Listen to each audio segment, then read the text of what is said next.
Good morning, everybody, and welcome back. Today's video is on my everyday carry trauma kit that I keep in my EDC backpack.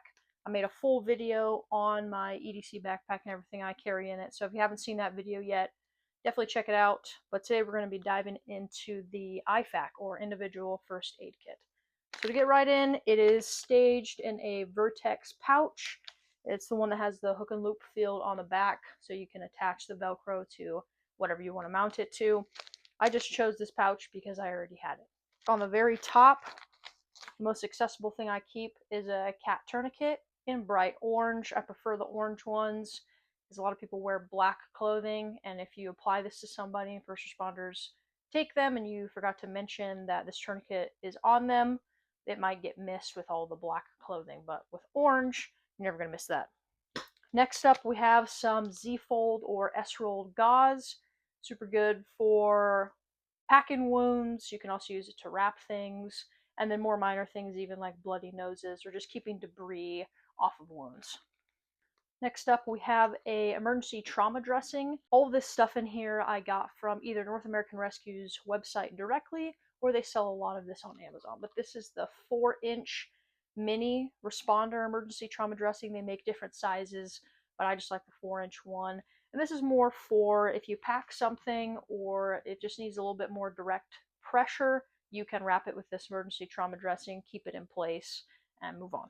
Next up is an emergency blanket or a survival blanket. These are nice for not only maintaining core body temperature or trying to warm somebody's core body temperature, but if you need it in a pinch, you could use it as a ground tarp, as a shelter if you need to. These are pretty versatile and they trap heat very well.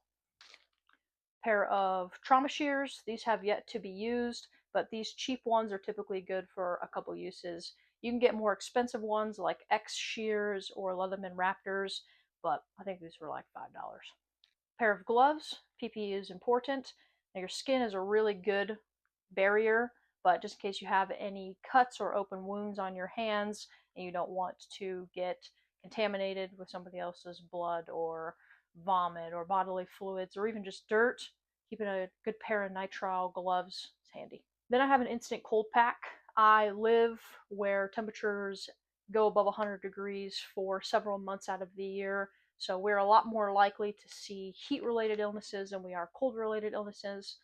Keeping this on can help with inflammation, bring somebody's core body temperature down if it's elevated. This is always really nice to have. And then last couple things in here, I have a Sharpie to make notes, write the time on the tourniquet, write notes on somebody's forehead, write them on your arm, write them on your glove. Having a permanent writing utensil is always really good. Next up is a small boo-boo kit. This is probably what you're going to reach for before you reach for any of those other interventional items. Band-aids. I have a small pair of tweezers in here, antiseptic wipes. Some people even put pain pills or fever reducer pills like aspirin, Tylenol, ibuprofen, anti-inflammatories. Having one of these compact kits, especially if you have kids, can really go a long way, because more than likely somebody's just going to need a band-aid before they need a tourniquet. Well, that's it, everyone. I hope you guys got some ideas on what you can carry in your individual first aid kits. Now, this is not all-encompassing by any means. There's a bajillion different things that can be added to this individual first aid kit. It's very simplistic, meant for one person, and of course you can always dial up, but I hope it gave you guys some ideas on what you can carry on your first aid kits. That's going to wrap it up for today's video. If you guys have any questions, leave them in the comments. Otherwise, like and subscribe, and I'll see you next week.